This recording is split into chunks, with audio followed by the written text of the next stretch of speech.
Welcome to Delightfully Dysfunctional, a podcast about navigating the emotions of the human condition and the challenges that come with it. I'm Kaylani Persian Mason, a psychotherapist and life coach with James Timmons, an ever-curious human. This is not a replacement for mental health therapy. Please seek out mental health care if that's what you're needing. This is an opportunity for self-healers to dive deep and understand more about themselves. Welcome back to Delightfully Dysfunctional. I'm Kaylani, and this is James, and we are so happy to have you here, delightful humans. I'm happy to be here. I know. We had a bit of a break just because there were things going on, and I was sick, and then you had something going on yesterday. Yeah. So It's been a minute. Be back in the chair. I know. Back in the studio. Back in the captain's chair. How have you been doing? I've been okay. Okay. You need a dose of Delightfully Dysfunctional, don't you? I do. I've needed a therapy session. Okay, I actually have something to voice with you, and I would like others' opinions, and maybe I'm wrong. Okay. Part of me wants to change the name of our podcast. Oh, why? Because I no longer feel like, I don't know, so Delightfully Dysfunctional, I think that it was a reflection of how I was feeling at the time of us creating it. Like, that we're all in like some state of dysfunction that we're solving and figuring out. It was still said with a lot of like heart and empathy, like of all of us humans being in this journey together. Uh-huh. But I want to flip it. Like I feel functional, and I want others to have hope for being functional, and for it not to feel as if you're messed up, I guess. I'm not sure, but I want to know what you think. Is that I like the name, but I also feel like, does it reflect what I'm trying to put out into the world now? I just that's a big change, though. I mean, I'm not saying that we have to decide right here, right now. I mean, we bought a neon sign for crying out loud. That makes it official. I'm giving like a caveat out there to our audience and wanting to know like how that might sit or marinate with them too. Mm-hmm. Or maybe it's just to let them know like I see you as being fully functional, beautiful humans, not dysfunctional. Yeah. But the name is I think a starting point for where a lot of people feel. Yeah. No, I don't know. I think we'd have to talk a little more about that. This is not me proposing. I know. That we change the name. It's really just me like, it's been something I've been sitting with and thinking about because like, I don't know, like delightfully human, delightfully, I'm not sure what that spin would be, but. What if we just capitalize fun, you know? Oh, I kind of like that. I'm just joking. Yeah. Delight and fun. No, I don't know. Delightfully functional. Delightfully fun. Yeah, no, that's interesting, though. I agree with you.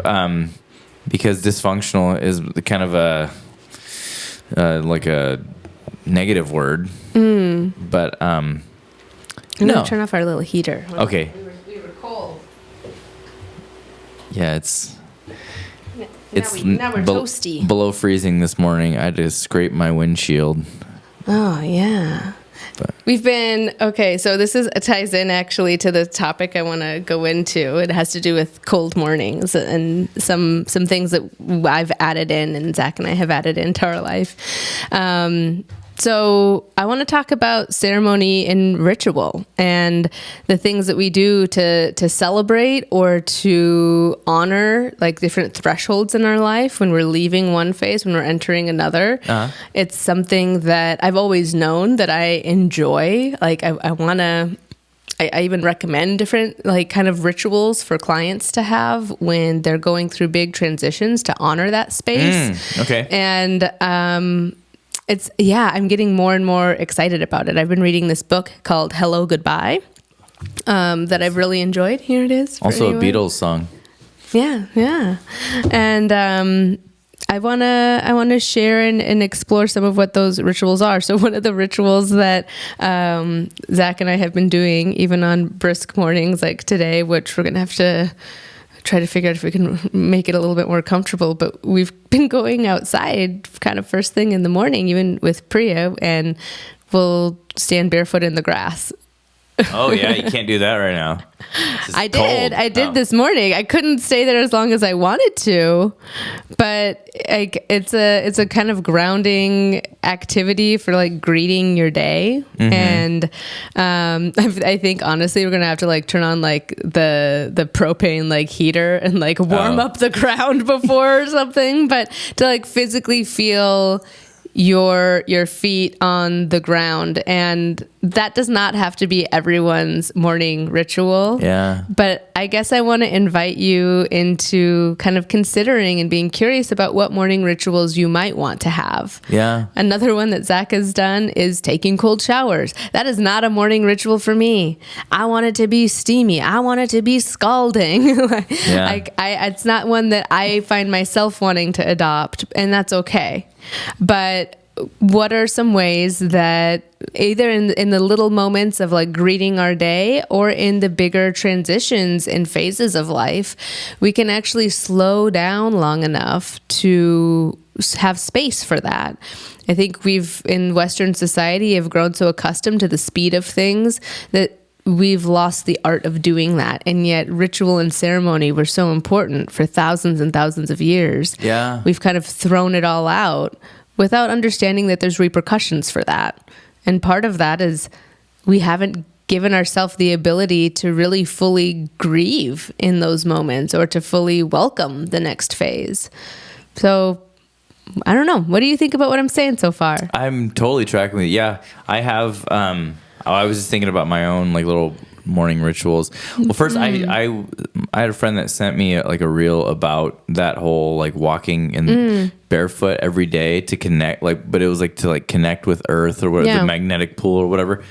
And I unfortunately had like a negative response. I was like, I don't know if it would make that much of a difference, you know.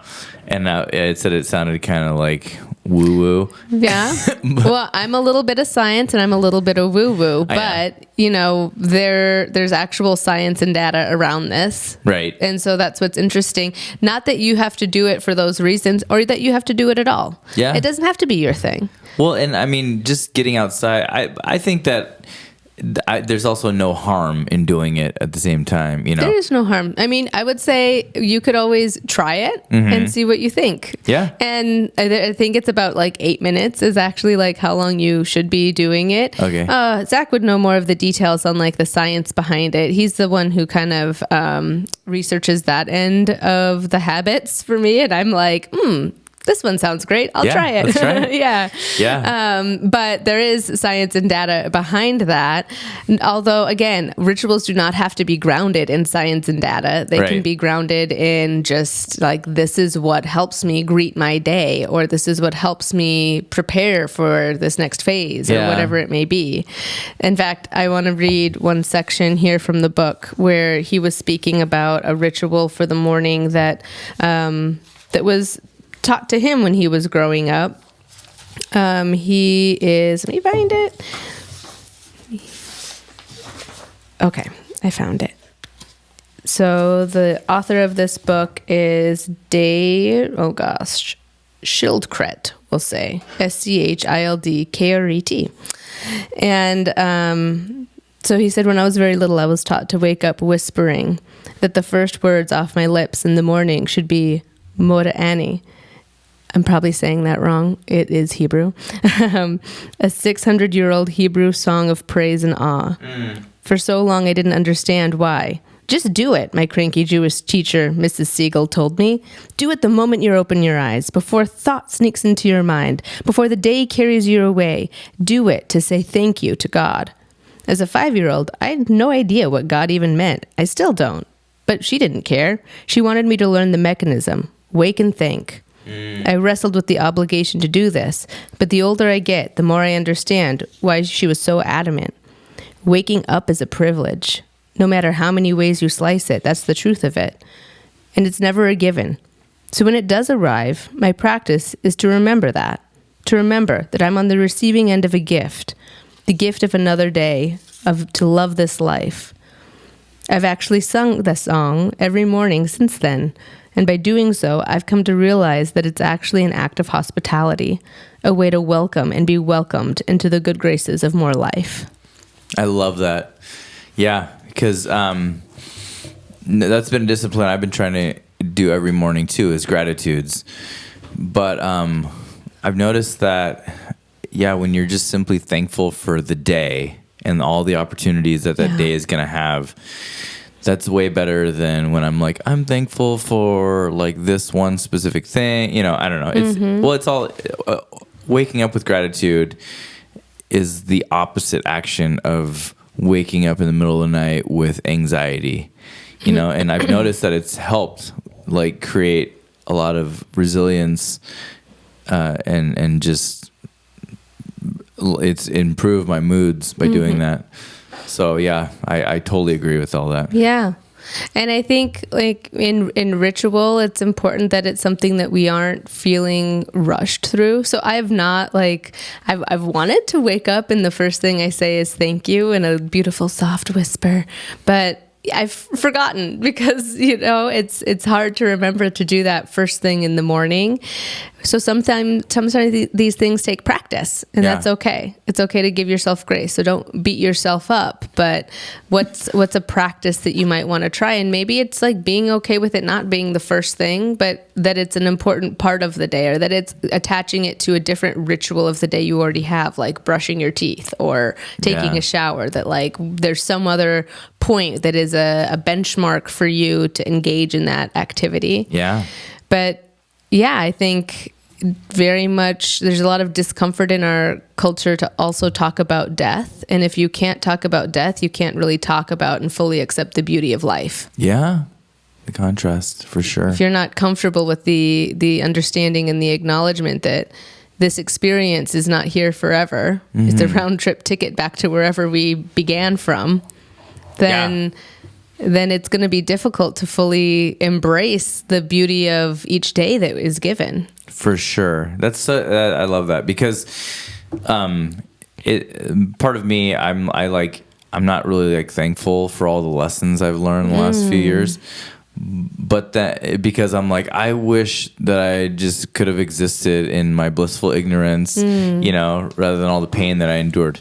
But I actually am thankful for all the lessons. And I saw this thing I shared on my story the other day. It said something like, it was basically something like,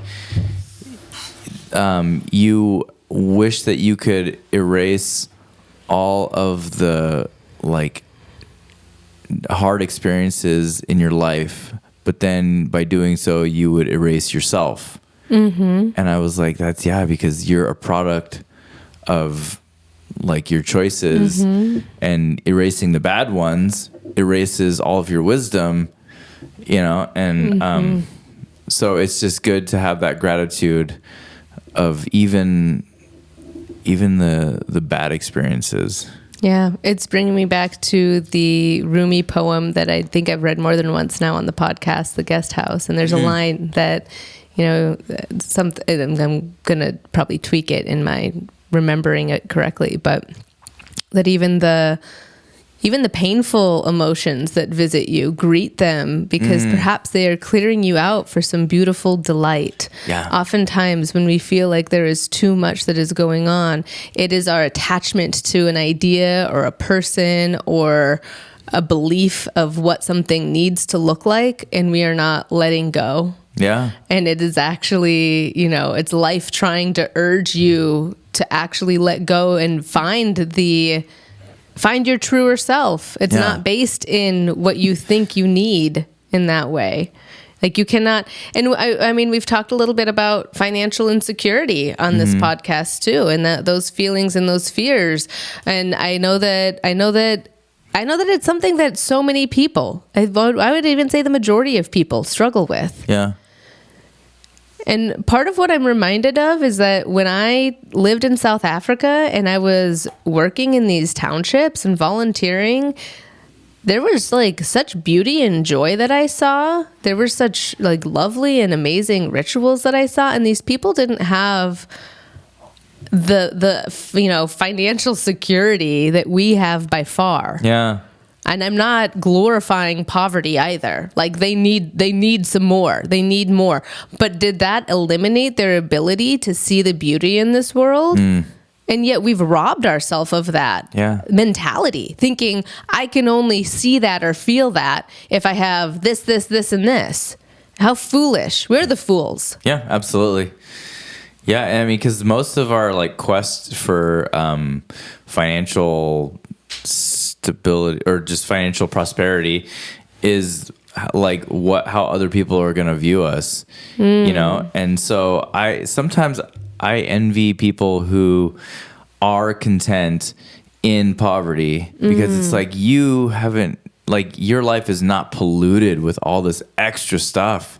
Like you're just happy with the little that you have, and that's so beautiful. Because like children, for example, they haven't, like thankfully for a lot of them, they haven't had to go through. They could just be kids, and all their needs are met.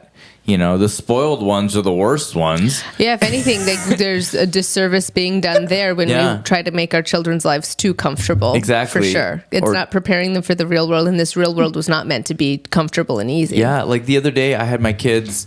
I always want to be Disneyland dad and take them and go do big fun things. But the other day I was moving out of my place, and I was with them, and so I needed to swing by. And my oldest was like, "Daddy, this is so boring." But then she was like, "Well," and she's a kid, so kids will look for any way to entertain themselves. So she found like this pack of Uno cards that I apparently had missed, and her and the other three sat in a little circle, and they were playing Uno, and then like they had and I'm like, gosh, I just need to let them be kids and stop trying to like force feed them what I think is going to be fun, and just boredom isn't bad. In fact, I think kids need to be bored because you find creative solutions. Exactly. Well, they're never really bored. They have that imagination where they can just go into a world. Like I took them to the woods a few weeks ago, and they were all skeptical, but then they got there, and then they're all ninjas with these sticks and all this stuff. And but yeah, and it's just like the more simple and scaled back life is, like the more opportunity for creativity and and wonder and awe of this world, and gratitude, which is where like we're desperately missing that. And I'm getting, I know that I feel myself becoming more spiritual, so I know that it's coming through in the words that I say here, but that's what we're meant to do. We're meant to like be in wonder and awe. And there used to be rituals that were meant to cultivate and ground us in that. Like when we think again about how humans have lived and survived for thousands of years, this current or modern way that we view as quote unquote normal is not the way that it has been for the majority of time that our DNA has been on this planet. Yeah. And somehow we have forgotten that because we have very short-term memory. Yeah. And so it's time to take like some steps back and view this bigger picture and start to perhaps question what we have sterilized from our culture that we actually need. I think that these are things that we need for healing. Yeah. Healing requires slowing down and feeling it all. Ritual and ceremony gives you that opportunity. And instead we rush through and we have this unprocessed grief. We are emotionally constipated. Oh my God. Like I see people, I hear these stories and I'm like, oh, you are hanging onto so much that you have not let go. So we need some emotional Taco Bell. I need some emotional Taco Bell. To get that diarrhea going. Clear it out. Oh God. Oh God. Sorry. It's too much. Sorry, Taco Bell. We're open for sponsorships. I love you. Doritos Locos. I love you, Doritos Locos. It's my favorite. Big fan of the cheesy fiesta potatoes. Please don't take them away again. Please don't do it. The Crunchwrap Supreme. Let's go get Taco Bell after this. Oh my God. I mean, if Taco Bell's one of your rituals, I guess okay, but I promise you there's some better ones. Are you saying Chipotle?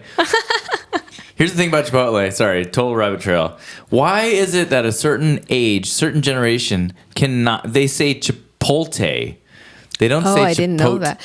I'm not around those people, so okay. I don't fraternize with people who speak like that. Chipotle. It's the boomers. They're the ones who say it. It's the boomers. Surprise. It's like, yeah, anyway. I love the boomers, so Me I too. take that back.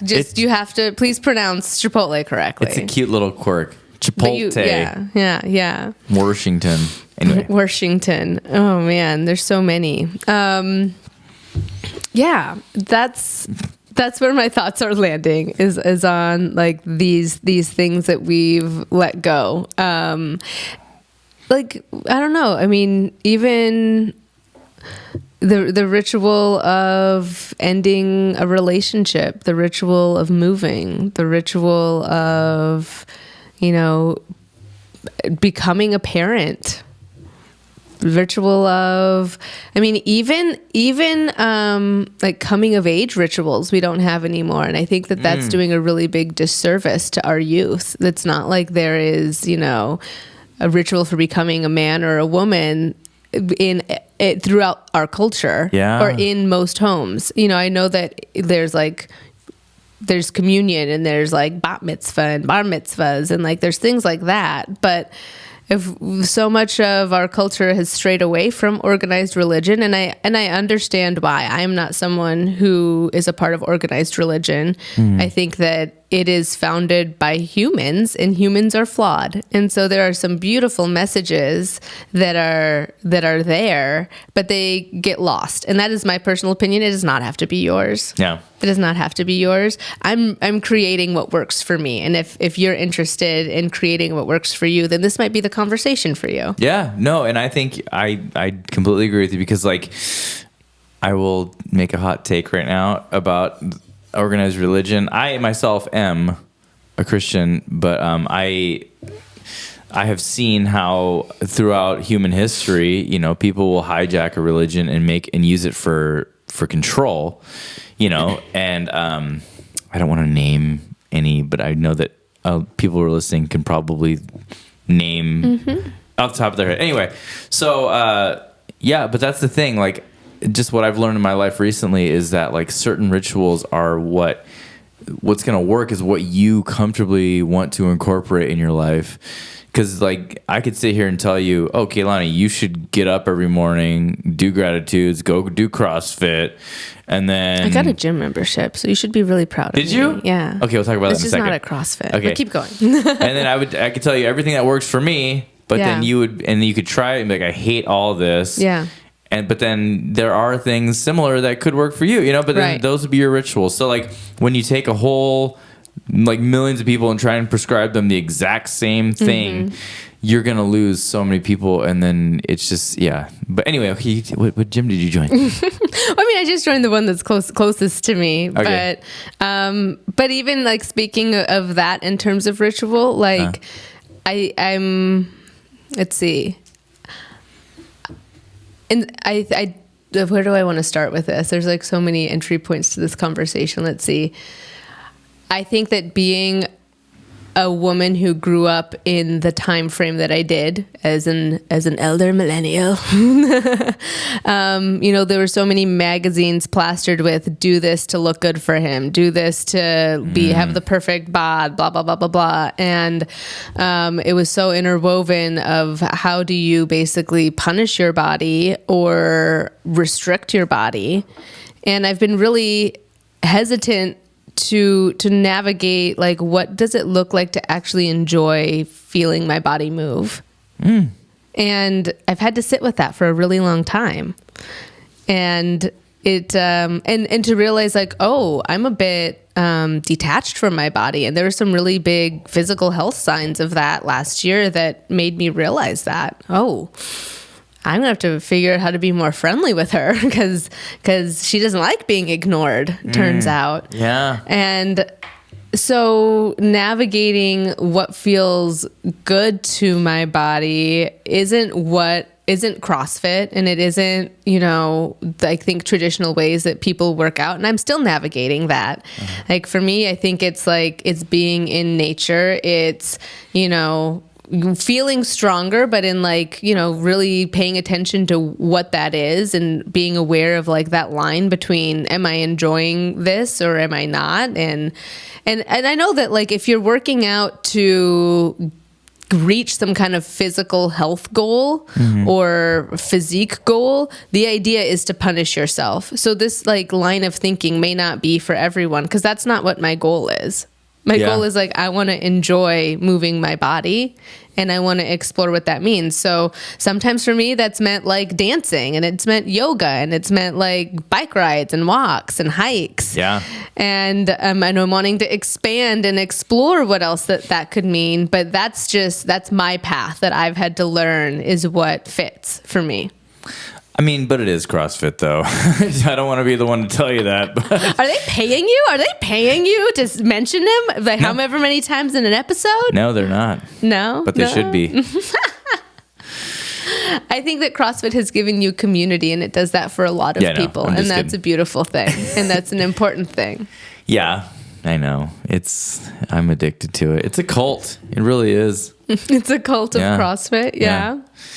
Yeah, everything you said is wonderful. I cannot advocate enough how important it is to just get your blood flowing, get your heart rate up. Especially for me in the mornings. I don't really understand when people choose every day to work out in the evenings, whatever, because like that would get me all wired and awake way longer than I want to be.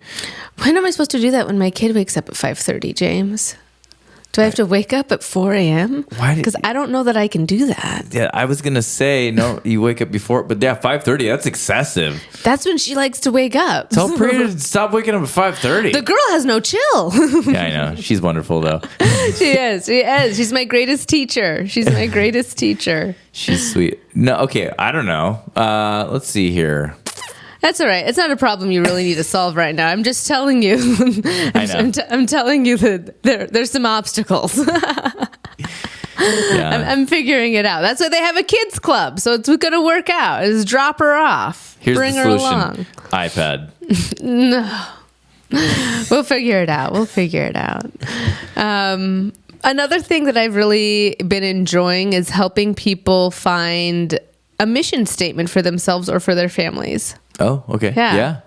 And that usually starts by like identifying the values that you want and then making sense of like, how do we put that into the words that we want to interweave into like the customs, the beliefs, the direction, the decision making, and like, it's a good decision maker for like, ooh, is this something we want to do? We want to go on this vacation. Well, does it meet the criteria for in our mission statement? Yeah. You know, do we want to move? Is it meeting like the things that we are wanting to cultivate within our family mission statement? Yeah. Almost like a reputation with yourself kind of. I mean, it could be viewed that way when it's like a personal one, but yeah, it's something, you know, when it's within a family, it's something that either, you know, the two leaders of the family are creating together as a way to guide them really through raising children. And then it's something that children can understand and adopt as well. So I think it's a really beautiful thing. It's something that, Zach and I are planning to do in part of a ritual that we've been talking about because our 5-year anniversary is coming up. And it's like, we're kind of overdue for not having that. Here I do it so often with like clients and I help them. And I think that in the busyness of life, like that's a piece that we've forgotten that I'm really excited about putting more clarity to.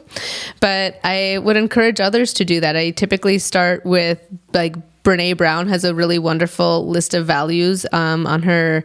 I think if you search like Brene Brown Dare to Lead, but honestly, I should probably create my own and post them up too. And start by just like asking you and your partner, or again, if it's just you, or you could do this activity with some girlfriends or some, I don't know, if there were guy friends that wanted to do this together, that'd be really cool. But I think that sometimes the men can be the emotionally constipated ones sometimes. Yeah. But to go through and like, okay, what are 10 values that speak to you? And then kind of compare with your partner and explain like, well, why is the word loyalty important to you? What does it mean to be loyal? Like, start breaking it down. What does it mean to want adventure in your life? What types of adventures do you mean? Like, dive a bit deeper in exploring that.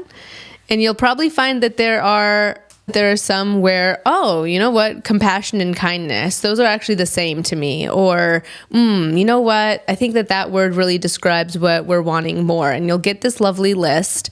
And then to be able to communicate like, oh, we cultivate an atmosphere of empathy and compassion because we know that that's the highest way to love others. Yeah. You know, in our family, we crave adventure in nature because it is how we can commune with Mother Earth. Yeah. And we are of the earth. We are part of nature. And I want to be reminded of that. You get to like form this beautiful vision for what you're wanting. And then that really helps as you continue to like go through all the decision making of your day and in your life. And so I really encourage you to take a moment and to think about that activity. Actually, I will say I will create a list of values and have it available for people to download and do that activity on their own too. Sounds like a fun activity. I'm sitting here thinking, what would you say to Zach if you guys were like sitting at a table right now trying to come up with a mission? What are some? I mean, I like those 2 sentences I just like pulled out of my ass, but they felt true. I mean, I say I pulled them out of my ass, but they came easily because they feel true. That's from you, though. Yeah, it's from me. Yeah. Oh God. Yeah. So if I were to elaborate on that on the spot, you know, gosh, we're always seeking to learn. Like, look at this pile of books everywhere. And then it's like times 10 in our house. So yeah, we're always seeking to learn and understand the world around us and the people around us. Yeah, so you like a culture of learning. Yeah, a culture of learning and curiosity. Yeah. Curious culture. That's the thing. Okay, that's the word. Because like your mission statement is, really defining the culture of your family. Yeah. And then like what things are invited, and that's a really great really great identity to kind of set boundaries and like your barometer. I love that. Now that has clicked for me. What would be part of yours? My family be partying. I'm sorry. I'll take it seriously. Kaylani just gave me a look. It was the eyes rolled so far back. It was very much an elder sister look, though, even though you're younger than me. Oh, yeah. Sometimes I'm an old soul, so I'm sorry. So I was like, oh, gosh, I will behave. I will behave. Yes, ma'am. So it is instinctive. Anyway, I don't know. Curiosity, absolutely. That would be number 1. I would say relentless understanding of each other.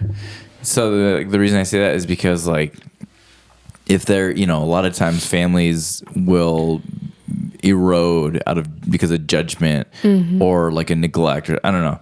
And so a constant desire, like openness, safety to come as you are and like create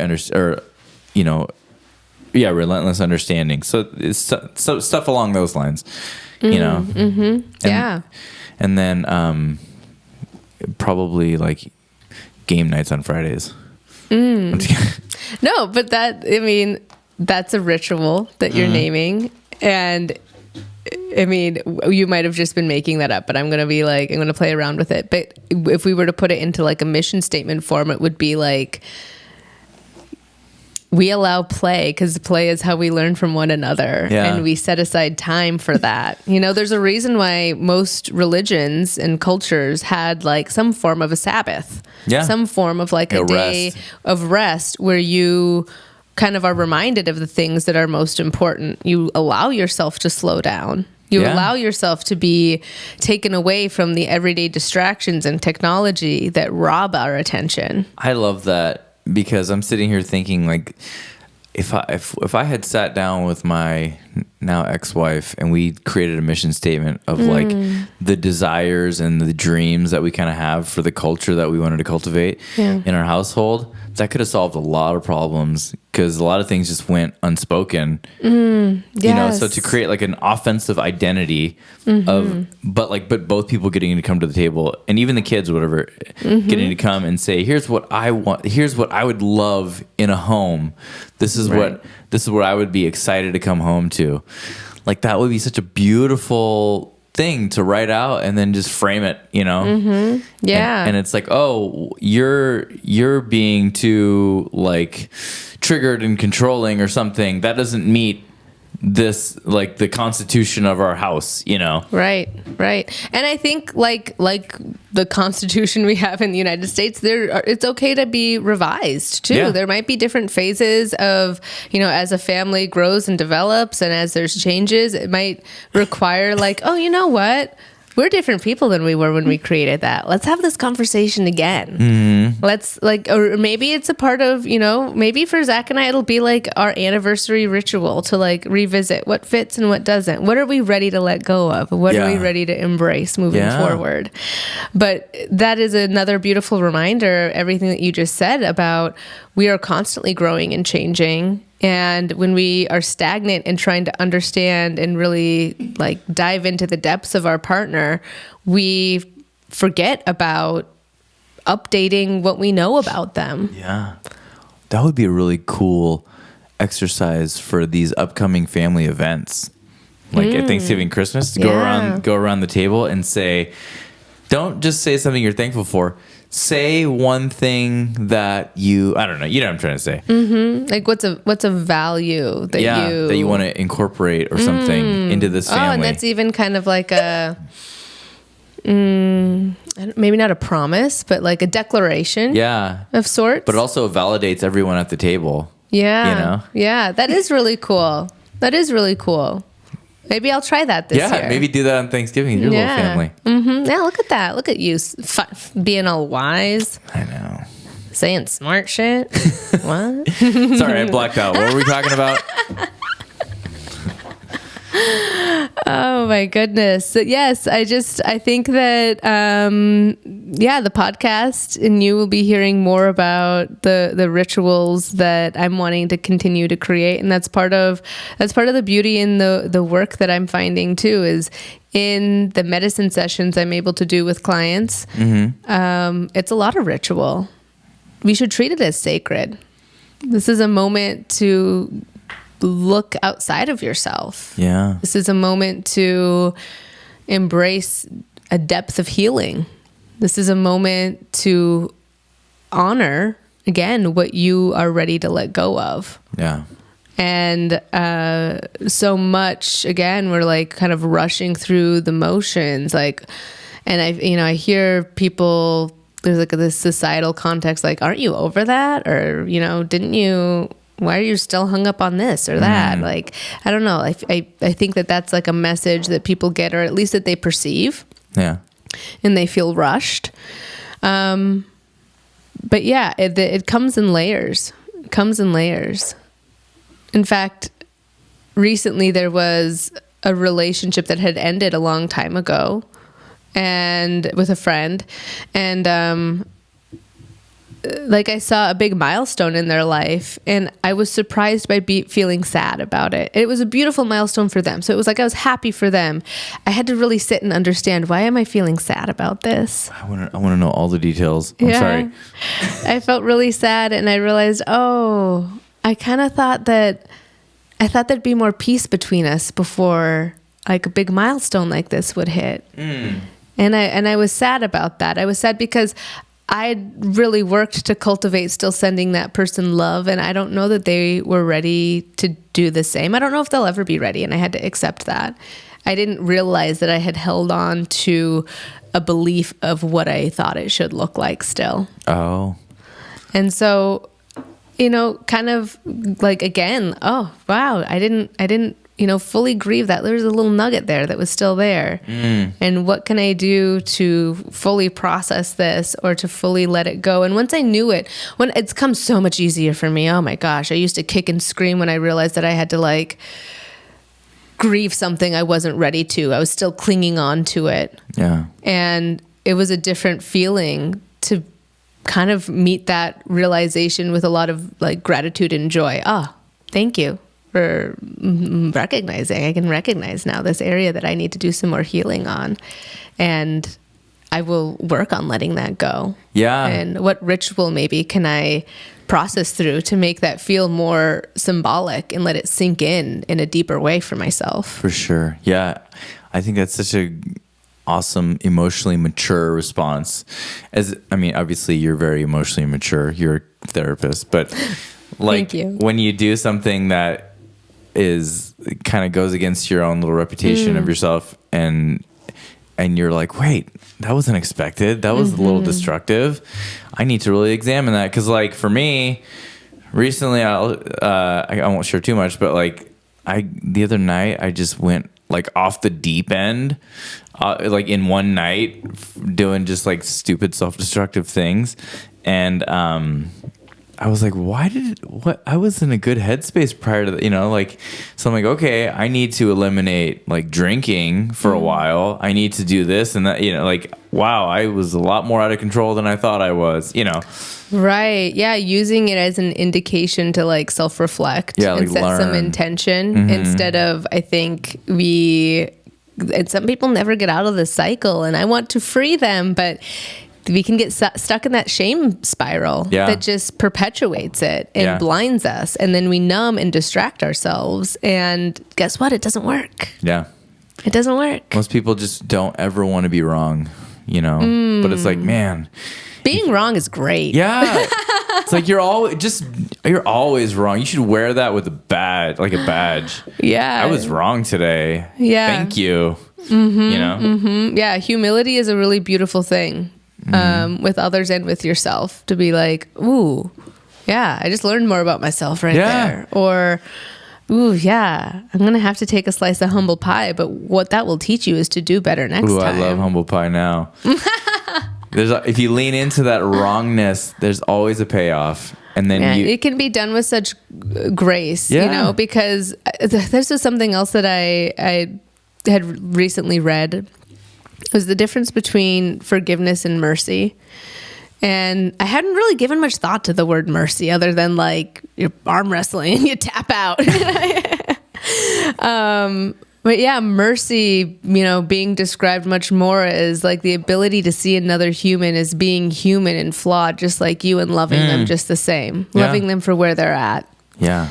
Like even when they've hurt you, even when they've caused destruction and damage, like being able to see, oh, this is a reflection of what's going on within you. Yeah. And how can I let go of that instead of feeling volatile, instead of feeling like I want to stomp my feet because it's not fair, it's not just. And I see so many people being stuck right there too, just wanting to stomp their feet. It's not fair. If you want fair, go get some freaking cotton candy. This is not what life is about. It is not about being fair. Where was there a certificate that was given to you that said life was going to be fair when you were born? Right. It is false. It's a false idea. If you want to live a good life, you will have to navigate what it's like to let go of that. Absolutely. Yeah. Or you will be miserable. Yeah. No, I had a similar thought about the word forgiveness, because like the culture that I had been in for so many years, forgiveness, we were told to forgive everything, which is great. But then I realized that the more accurate term is radical acceptance because it's like, I accept you for where you are. Or like, I accept that I accept that you are destructive to my life or something. And then. But I think mercy adds a compassion to it. Okay. Yeah. We're like, I don't know. There's people who've caused destruction in my life. And I love them deeply and dearly. I might love them. I love them. Oh, it's so heightened, actually. I'm sitting with it right now. It's amplified. It's amplified because I know that they're hurting. Yeah. Yeah. Yeah. Mercy, in my understanding, is like they deserve justice or something. And you as a person might be really, I don't know, almost hungry, like bloodthirsty to like for the, for justice, but then to withhold justice and judgment. Yeah, to like grant them mercy. And it's giving up the feeling of being right. I don't need to be right. Right. Right is so. It's not for me. I don't care. Well, yeah, we just said it. Like being wrong is awesome. Yeah, I don't need to be right. I need to be aware of what fuels me, because I have such a different appreciation and value for that than ever before. I think I self-sacrificed a lot because I didn't want to let go of people. Yeah. And and I think that when you understand, for me to really, I'm stumbling on what I want to say. Here's what I want to say. I know that I'm meant to be on this earth to help people heal.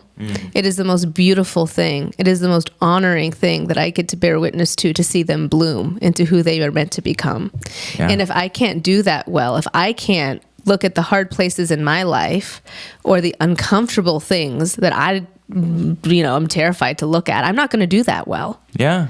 So I am compelled to have to, work through that and determine what is going to help continue my bloom so that I can keep doing the work that I know that I am put on this earth to do. Yeah. And that means sometimes making some really tough decisions that are incredibly painful and really hard, and letting myself grieve and sob through that, because the only other option is to feel stuck and stagnant. Yeah. And that's not what I'm meant to be doing. Right. That's not what any of us are meant to be doing. So it feels much more connected and understood to me now than ever before. So those moments now have meaning. My suffering has meaning and purpose. Absolutely.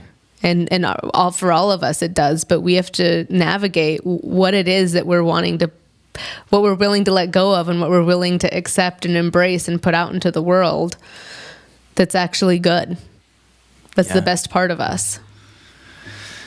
Yeah, that's beautiful, everything you just said, because I agree. I think that you were put on this earth to help people heal. And I think that I'm proud of you. Making me misty, James. Thank you. Yeah. No, and sorry, I didn't really have anything to say after that. I'm just trying to talk my way around the emotional moment. Just let it be, man. Yeah. Your eyes are meant to leak when you feel big things. It's the way that our bodies are so wise. Why can't we leak somewhere else, though? You know what I mean? You want to pee a little? I don't think I want that. That way it can be hidden. No, because that's the beauty of being human, is that we get to see that within others. I could be pouring my heart out right now and just peeing my pants. No, and you would find out about it later. Oh my gosh, depends would be on the rise if that was going on. That's right. Yeah. You would have a big pack in your office. You would no longer give a box of tissue. You would just be like, "Here's a pull up." No, God. I'm glad that I leak through my eyes. As I wipe away my misty eyes. Yeah. Here's the other thing. Healing can happen through humor too, and that's what's so cool about what we've created. Yeah. Healing doesn't have to be like a painful forcing yourself and trudging through. There's a lot of laughter in my office. There's a lot of laughter in my office too.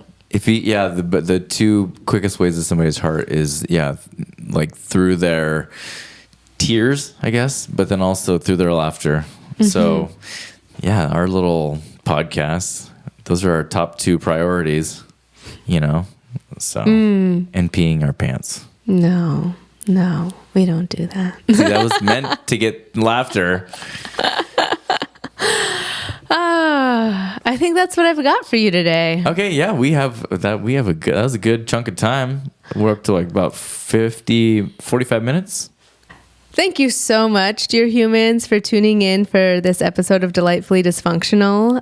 Please like, subscribe, and share our podcast with your besties. Make sure that they're listening and getting a good dose of curious culture as well. I also want to give an announcement because on January 20th, I will be doing another round of the Intentional Love Workshop here in the Tri-Cities. It is an opportunity to learn more about how to really cultivate a real connection with your partner, how to create more intimacy, more communication, more connection, all these important things that are really the foundation of a happy, healthy relationship. And I view that as an important gift that we get to enjoy in this life. And so I'd love to help you with that. If you'd like more information, please check out the link below. And again, we're so grateful that you joined us for this space and this conversation. And we hope to continue to provide this for you. It's a lot of fun. So please like, subscribe, share, show us some love. We'd love to see you. We'd love to hear you. Bye-bye. Bye-bye.